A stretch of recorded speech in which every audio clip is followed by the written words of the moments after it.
الحمد لله رب العالمين والصلاة والسلام على سيد الأنبياء والمرسلين أما بعد فأعوذ بالله من الشيطان الرجيم بسم الله الرحمن الرحيم صلوا على الحبيب صلى الله تعالى على محمد صلی اللہ تعالی علیہ وآلہ وسلم۔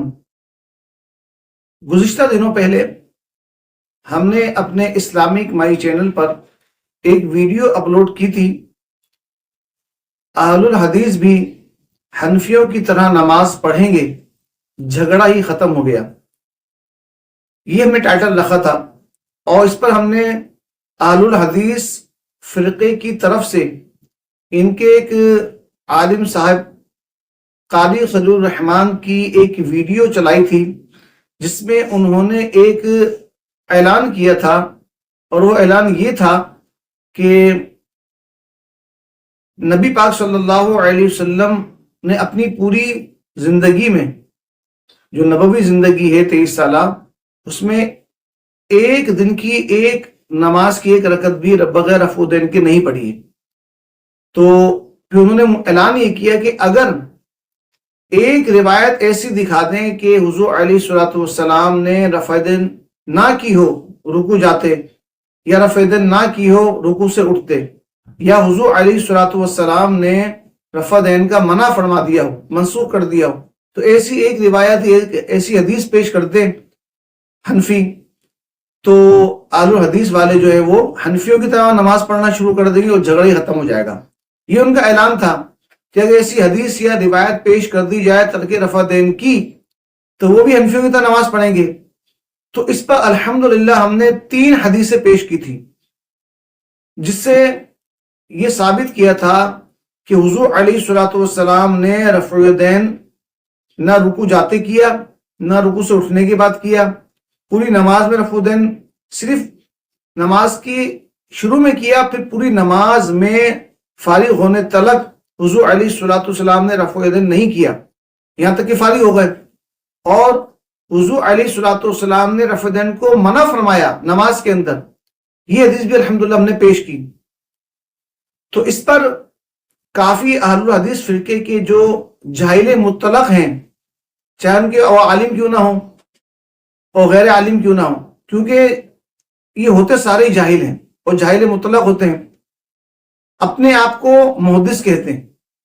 یہ اگر جمعہ 8 دن کا بھی کوئی ان سے وابستہ ہوا نا، تو وہ اپنے آپ کو محدث کہنا شروع کر دیتا ہے، اپنے آپ کو محقق کہنا شروع کر دیتا ہے، اپنے آپ کو مجتہد کہنا شروع کر دیتا ہے۔ تو لہٰذا یہ کہتے ہیں کہ ہم حدیثوں کو ماننے والے ہیں۔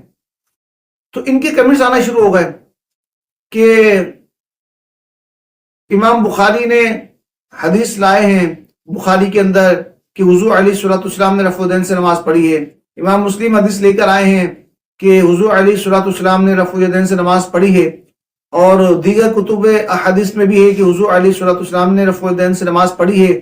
400 حدیثیں ہیں کہ حضور علیہ الصلوۃ والسلام نے جو ہے وہ رفع دین سے نماز پڑھی ہے، صحابہ نے رفع دین سے نماز پڑھی ہے، پھر خود امام بخاری رفع دین سے نماز پڑھتے تھے، امام مسلم رفع دین سے نماز پڑھتے تھے، اور عبد القادر جیلانی غوث پاک رضی اللہ تعالیٰ عنہ آپ جو ہے رفع دین سے نماز پڑھتے تھے۔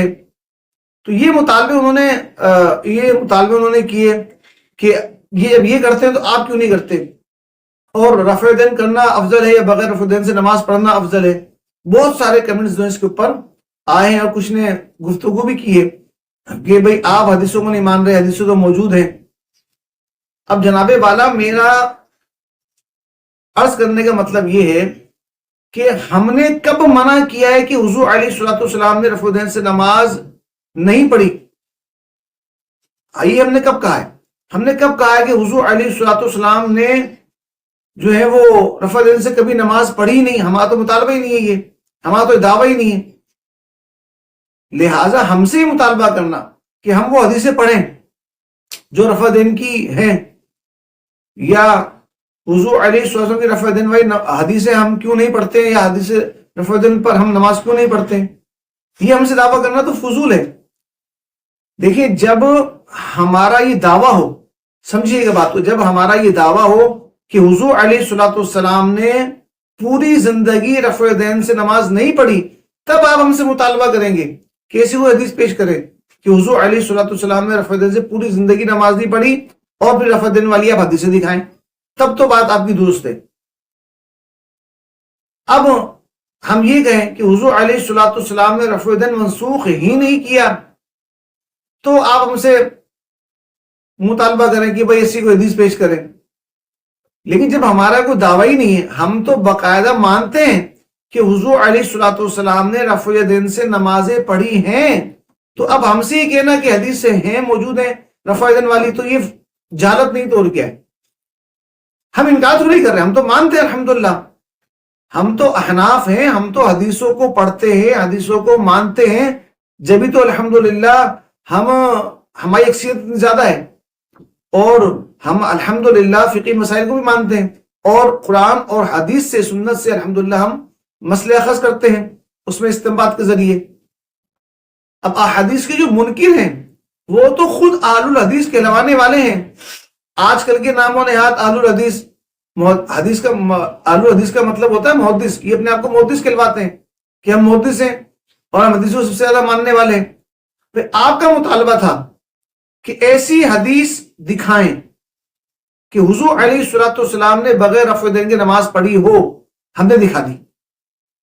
آپ نے کہا، آپ کا مطالبہ تھا کہ ایسی حدیث پیش کرے کہ صحابہ نے بغیر رفع دین کی نماز پڑھی ہو، ہم نے حدیث پیش کر دی۔ آپ کا مطالبہ تھا کہ حضور علیہ الصلوۃ والسلام نے رکوع جاتے رفع دین نہ کیا ہو، رکوع سے اٹھتے رفع دین نہ کیا ہو، اور حضور علیہ الصلوۃ والسلام نے صرف نماز کے شروع میں رفع دین کیا ہو اور پوری نماز میں رفع دین نہ کیا ہو، یہ آپ کا مطالبہ تھا کہ ایسی حدیث دکھائیں، ہم نے ایسی حدیثیں پیش کر دی۔ آپ کا مطالبہ تھا کہ حضور علیہ الصلوۃ والسلام نے نماز کے اندر رفع دین کو منع کر دیا ہو، منسوخ کر دیا ہو، تو ہم نے الحمدللہ وہ حدیث بھی پیش کر دی۔ اس کے باوجود بھی ہم سے یہی مطالبہ کہ، اور ہم پہ یہ بات کہنا کہ فلاں جو ہے نا حدیث رفع دین کی ہے۔ ارے بھائی، ہم نے کب انکار کیا ہے؟ ہم تو کہہ رہے ہیں کہ حضور علیہ الصلوۃ والسلام نے رفع دین سے نماز پڑھی ہے، بھی منسوخ کر دی ہے، جبھی تو منسوخ کی حدیث دکھانا ہے، اور تبھی ہم مان بھی رہے۔ پہلے کا عمل حضور کا یہ تھا کہ حضور رفع دین سے نماز پڑھتے تھے، بعد کا عمل جو حضور علیہ الصلوۃ والسلام امت کو نماز دے کے گئے نا، وہ ترک رفع دین سے ہے۔ رفع دین والی نماز حضور علیہ الصلوۃ والسلام امت کو دے کے نہیں گئے، بلکہ ترک رفع دین پر جو نماز پڑھی جاتی ہے وہ طریقہ دے کے گئے۔ حضور نے فرمایا کیا تھا، آپ غور کریں جو حدیث پڑھتے ہیں، صلو کما رأیتمونی اصلی، تم نماز اس طرح پڑھو جس طرح نماز مجھے پڑھتا ہوا دیکھتے ہو۔ تو جب بھی حضور کو نماز پڑھتا ہوا دیکھیں گے ویسی نماز پڑھیں گے۔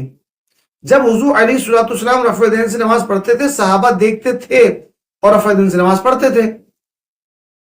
پھر جب حضور علیہ الصلوۃ والسلام نے رفع دین کو ترک فرما دیا اور باقاعدہ حکم بھی دیا کہ رفع دین کے بغیر نماز پڑھنی ہے، تو حضور علیہ الصلوۃ والسلام کو صحابہ نے دیکھا اور سنا، پھر ترک رفع دین والی نمازیں پڑھی، صحابہ نے دیکھ کے پڑھی۔ کیوں؟ کیونکہ حضور علیہ الصلوۃ والسلام نے فرمایا صلو کما رأیتمونی اصلی، نماز اس طرح پڑھو اس طرح مجھے پڑھتا دیکھتے ہو۔ اچھا، اب دیکھیں، حضور علیہ الصلوۃ والسلام نے جو ہے وہ ترک رفع دین سے نماز پڑھی، ایسی حدیث دکھائی، آپ کا مطالبہ تھا، ہم نے دکھا دی نا، دکھا دی۔ اب آپ کا دعویٰ کیا ہے؟ ہمارا دعویٰ یہ تھا کہ حضور نے جو نماز دی ہے امت کو وہ بغیر رفع دین کی، ترک رفع دین پہ نماز ہے، ٹھیک ہے، ہمارا دعویٰ تھا، ہم نے حدیث پیش کر دی۔ آپ کا دعویٰ کیا ہے؟ ساری زندگی حضور علیہ الصلوۃ والسلام نے رفع دین سے نماز پڑھی۔ اب ہمارا مطالبہ یہ کہ ایسی حدیث دکھائیں جس میں ذکر ہو کہ ساری زندگی حضور نے رفع دین سے نماز پڑھی ہو۔ آپ نہیں دکھا پا رہے، موجود ہی نہیں ہے۔ آپ کا مطالبہ تھا کہ ہمیشہ حضور علیہ الصلوۃ والسلام نے پوری زندگی ہمیشہ رفع دین سے نماز پڑھی ہے۔ ہم نے آپ سے مطالبہ کیا چلے بھائی یہ حدیث دکھا دیں جس میں ذکر ہو کہ حضور علیہ الصلوۃ والسلام نے ہمیشہ ساری زندگی ہمیشہ رفع دین سے نماز پڑھی ہوئی، ہمیشہ کا لفظ دکھا دیں۔ یہ بھی آپ نہیں پیش کر سکے کیونکہ ایسی کوئی حدیث ہی نہیں ہے۔ ٹھیک، آپ نے کہا حضور علیہ الصلوۃ والسلام نے رفع دین کا حکم دیا، ہم نے کہا چلے جناب والا یہی حدیث کہ حضور علیہ الصلوۃ والسلام نے رفع دین کا حکم دیا ہے، ایسی کوئی حدیث دکھا دیں تو وہ دکھانے سے بھی عاجز ہیں. یعنی آپ کے جو مطالبے ہیں، ہمیشہ رفع دین کیا، ساری زندگی رفع دین کیا، آخری نماز بھی رفع دین سے پڑھی، رفع دین کا حکم دیا. ہم نے کہا اس میں سے کوئی بھی حدیث آپ پیش کر دیں جو صحیح ہونی چاہیے. آپ میں سے کوئی بھی اہل الحدیث کا عالم یا کوئی جاہل مطلق وہ ایسی حدیث پیش نہیں کر سکا اپنے دعوے کے مطابق. تو اب ہم سے جب مطالبہ کیا ہم دکھا دیں، تو ہم نے الحمدللہ ترک رفع دین کی حدیثیں بھی دکھا دی، اور منسوخ والی حدیث بھی دکھا دی، اور باقاعدہ حضور صلی اللہ علیہ وسلم کا قول بھی دکھا دیا کہ حضور علیہ الصلوۃ والسلام نے رفع دین سے منع فرمایا ہے، کہ رفع دین سے منع کر دیا امت کو. یاد رکھیے حضور علیہ الصلوۃ والسلام نے جو امت کو نماز دی ہے نا، وہ حکم کے ذریعے دی ہے، اور آخری جو طریقہ بیان حضور علیہ الصلوۃ والسلام نے نماز پڑھ کے دکھائی ہے، اور جو نماز پڑھائی ہے وہ ترک رفع دین کی. ٹھیک ہو گیا. اب یہ کہنا کہ جناب والا غوث پاک پڑھتے تھے، امام مسلم پڑھتے تھے، امام بخاری، تو جناب والا شریعت جو ہے نا، نہ تو امام بخاری پہ نازل ہوئی ہے، نہ امام مسلم پہ نازل ہوئی ہے، اور نہ ہی شریعت جو ہے عبد القادر جیلانی رحمۃ اللہ تعالیٰ علیہ پہ نازل ہوئی ہے. شریعت نازل ہوئی ہے حضرت محمد مصطفیٰ صلی اللہ علیہ وآلہ وسلم پر. ٹھیک ہو گیا. صلو کما رأیتمونی اصلی، یہ آپ حدیث سناتے ہیں، یہ امام بخاری نے نہیں کہا کہ مجھے صلو کما رأیتمونی اصلی، جس طرح میں نماز میں پڑھتا ہوں اس طرح تم پڑھو. یہ امام مسلم نے نہیں کہا صلو کما رأیتمونی اصلی، جس طرح میں نماز پڑھتا ہوں اس طرح تم نماز پڑھو. یہ صلو کما رأیتمونی اصلی عبد القادر جیلانی رحمۃ اللہ تعالیٰ نے نہیں کہا کہ تم اس طرح نماز پڑھو جس طرح مجھے نماز پڑھتا دیکھتے ہو. یہ فرمایا حضور علیہ الصلوۃ والسلام نے، اور حضور علیہ الصلوۃ والسلام نے ترک رفع دین پر نماز پڑھ کے دکھا دی، اور صحابہ نے دیکھ لیا تو ترک رفع دین کی نماز شروع کر دی صحابہ نے. اور یہی جو ہے نا حضور علیہ الصلوۃ والسلام نماز دے کے گئے. اور یاد رکھیے کہ امام بخاری امام مسلم جو تھے نا، یہ محدث تھے، یہ حدیثیں جمع کرنے والے تھے، اور سادی حدیثیں انہیں بھی نہیں مل گئی ہوتی نا تو پھر ایک ہی کتاب ہوتی بخاری، تو آگے مسلم وغیرہ ترمذی کوئی بھی حدیثی کتاب نہیں ہوتی. اور اگر امام مسلم کو مل جاتی تو مسجد آگے ابو داؤد اور سنن نسائی اور سنن البیہقی اور شعب الایمان وغیرہ دوسری کتابیں جو حدیث کی نہیں ہوتی. تو جن محدثین کو جو حدیثیں ملی انہوں نے وہ حدیثیں پیش کی، اور ان میں سے بعض پوری نہ کر سکی جو ان کے علم میں آئی تھی. سمجھ میں آ رہی ہے بات آپ کی؟ تھوڑا سمجھنے کی کوشش کریں، اتنے بڑے جاہل نہ بنیں. سب سے بڑے اس دور میں جو حدیثوں کے منکر ہیں وہ اپنے آپ کو اہل الحدیث کہلوانے والے ہیں. حدیثوں کے منکر، حدیثوں کو جھٹلانے والے، اور اپنے آپ کو اہل الحدیث اور محدث کہتے ہیں. اب دیکھیں عبد القادر جیلانی کی مثال دیتے ہیں. عبد القادر جیلانی رحمۃ اللہ تعالیٰ علیہ تو مقلد تھے، انہوں نے تو حضور علیہ الصلوۃ والسلام کو نہیں دیکھا نا. صلو کما رأیتمونی اصلی، نماز اس طرح پڑھو جس طرح مجھے پڑھتا ہو دیکھتے ہو. عبد القادر جیلانی تو نہیں دیکھا نا. انہوں نے کس کو دیکھا؟ ان تک حدیثیں پہنچی، اور وہ مقلد تھے کن کے؟ امام حنبل رحمۃ اللہ تعالیٰ علیہ کے.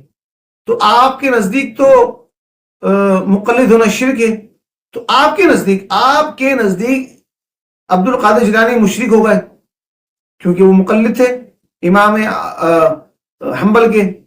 تو اب آپ اپنے ہی قول کے مطابق جنہیں مشرک مانتے ہیں عبد القادر جیلانی رحمۃ اللہ تعالیٰ کو، ان کا عمل لے رہے ہیں. اگر ان سے عمل لے رہے ہیں تو ان کی بہت ساری چیزیں، وہ تو مرید تھے بھی، مقلد تھے بھی، اور مرید کرتے بھی تھے. آپ کے نزدیک تو ساری چیزیں مشرکانہ ہیں، آپ کس طرح کرتے ہیں؟ جناب والا ان کے کئی اقوال ہیں کہ میرا مرید مجھے پکارے تو میں اس کی مدد کرتا ہوں مختلف الفاظوں میں، تو لہٰذا میں اس کی پردہ پوشی کرتا ہوں. تو آپ تو ان چیزوں کو نہیں مانتے، آپ تو کہتے ہیں سب شرک ہیں، تو آپ ان کی مثال کیسے پیش کر سکتے ہیں؟ اب چلیں، خیر یہ بات سمجھنے والوں کے لیے کافی ہے. اب میں آپ کو چند صرف آج میں حدیثیں پڑھ کے نہیں سنا رہا ہوں، آج آپ کو میں چند حدیثوں کے اسی حوالے پیش کر رہا ہوں. اب آپ خود جائیں اور چیک کریں کہ حدیثیں موجود ہیں یا نہیں ہیں. رفع دین والی حدیثیں موجود ہیں، الحمدللہ مانتے ہیں. ترک رفع دین والی بھی یہ بھی مانتے ہیں، حدیثوں کو انکار نہیں کرتے. پہلے والا عمل رفع دین کے ساتھ تھا حضور علیہ السلام کا، بعد میں حضور علیہ السلام نے جو نماز دے کے گئے امت کو وہ ترک رفع دین پر تھی. ٹھیک ہو گیا؟ اس لیے وہ لیتے ہیں کہ حضور جو دے کے گئے.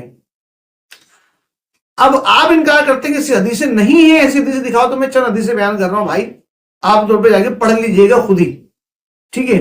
میں آپ کو حوالے پیش کر رہا ہوں۔ مصنف ابن ابی شیبہ جلد نمبر 1 صفحہ نمبر 213 حدیث نمبر 2440، شرح معانی اثار جلد نمبر 1 صفحہ نمبر 225 حدیث نمبر 1353۔ یہ مختلف الگ الگ حدیثیں ہیں اور الگ الگ کتابیں حدیثوں کی۔ ابو داؤد جلد نمبر 1 صفحہ نمبر 199 حدیث نمبر 748۔ سنن کبریٰ البیہقی جلد نمبر 1 صفحہ نمبر 515 حدیث نمبر 626۔ جامع ترمذی جلد نمبر 2 صفحہ نمبر 40 حدیث نمبر 257۔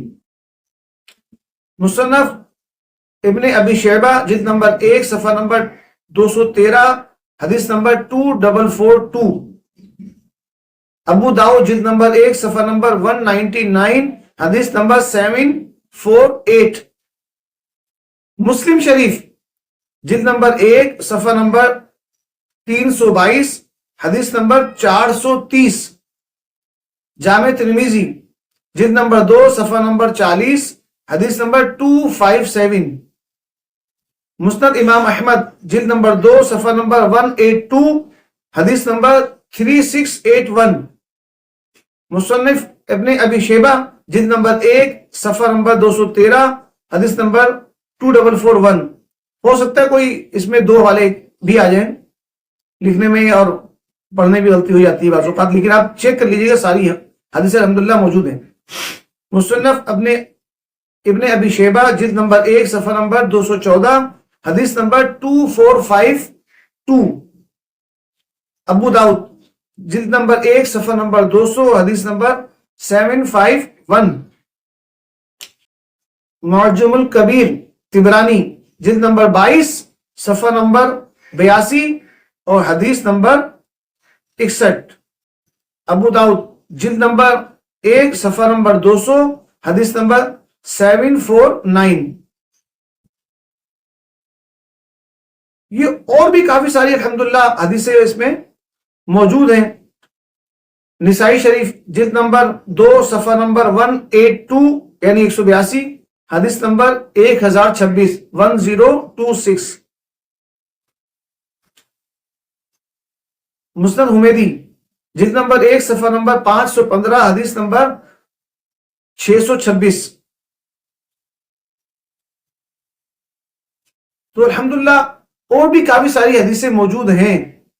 یہ تمام حدیثیں میں نے آپ کو حوالے دیے نا، اب یہ آپ خود جا کر ان کتابوں کو اٹھائیں اور حدیثیں نکالیں اور حدیثیں پڑھیں۔ یہ ساری حدیثیں ترک رفع دین پر ہیں کہ حضور علیہ الصلوۃ والسلام نے رفع دین ترک فرما کے نمازیں پڑھی ہیں، اور صحابہ کرام علیہم الرضوان نے ترک رفع دین سے نمازیں پڑھی ہیں، اور حضور علیہ الصلوۃ والسلام نے رفع دین کو منسوخ کر دیا ہے۔ میں نے آپ کو کافی سارے اس وقت 12-13 غالباً کم و بیش حوالے پیش کیے، اس کے علاوہ بھی الحمدللہ حدیثیں موجود ہیں۔ تو آپ یہ مطالبہ نہیں کریں کہ ایسی کوئی حدیث نہیں ہے پیش کریں، یہ حدیثیں ہم نے پیش کر دی ہیں، آپ جا کے پڑھیں۔ آپ کا مطالبہ ہے کہ ایسی حدیث پیش کریں، ہم نے پیش کر دی، آپ جا کے پڑھ لیں، ٹھیک ہے۔ آپ کا مطالبہ ہے کہ ہم منسوخ والی پیش کریں، ہم نے پیش کر دی، آپ جا کے پڑھ لیں۔ آپ کا دعویٰ ہے کہ حضور نے ایک نماز بھی نہیں پڑھی رفع دین کی، آپ ایسی ایک حدیث پیش کر دیں۔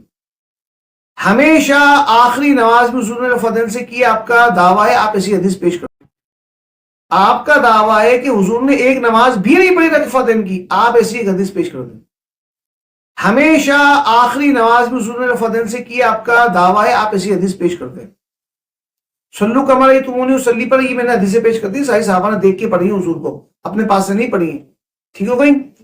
تو لہذا جو بھی کمنٹس ہیں آپ کے، آپ کریں، اس کا انکار نہیں ہے، لیکن جناب والا سوچ سمجھ کے کریں۔ آپ بار بار یہی کہے جا رہے ہیں کہ فلاں حدیث بھی ہے رفع دین کی، فلاں حدیث بھی رفع دین کی۔ ہم نے تو ہمت کر کے الحمدللہ بیان کی ہے کہ رفع دین والی حدیثیں 400 ہیں، مان لی 400 ہیں۔ آپ بھی ہمت دکھائیں اور یہ حدیثیں پڑھ کے ذرا کمنٹس میں بتائیں کہ ہاں بھائی حدیثیں ترک رفع دین کی ہیں۔ اور افضل کون سی ہے؟ بھائی ترک رفع دین کی نماز جو حدیثیں ہیں نا اس کے مطابق نماز پڑھیں گے تو وہ ترک رفع دین پر نماز پڑھنا وہ زیادہ افضل ہے. کیوں؟ کیونکہ حضور نے حکم بھی دیا ہے اور حضور نے عمل بھی کیا ہے. رفع دین والی صرف عمل والی ہے، حکم والی نہیں ہے، اور وہ منسوخ ہے. اور ترک رفع دین یہ ناسخ والی نمازیں، تو لہٰذا حضور نے حکم دے دیا تو حضور علیہ الصلوۃ والسلام کا حکم ماننا ضروری ہے. تو حضور علیہ الصلوۃ والسلام میں شریعت نازل ہوئی ہے، یا ایھا الذین آمنوا اطیعوا اللہ واطیعوا الرسول، تو لہٰذا حکم مان اللہ کا اور اس کے رسول کا. تو رسول اللہ صلی اللہ علیہ وسلم کا حکم مانتے ہوئے ہم نے ترک رفع دین کی والی نمازیں پڑھی ہیں الحمدللہ، کیونکہ ہم تک پہنچی ہے الحمدللہ، اور مقلد بھی ہیں الحمدللہ. آپ تو غیر مقلد ہیں، آپ تو رسول اللہ کی بھی نہیں مانتے، تو کسی امام کی کیا مانیں گے؟ تمام کے تمام اس وقت کے غیر مقلد نام و نہاد اہل حدیث جاہل مطلق ہیں، 100% جاہل مطلق ہیں اور حدیثوں کے سب سے بڑے منکر ہیں. اللہ تبارک و تعالی بیان میں کی گئی غلطیاں کوتاہیاں اپنے فضل و کرم سے لرزش معاف فرمائے. آمین بجاہ نبی الامین صلی اللہ تعالی علیہ وآلہ وسلم.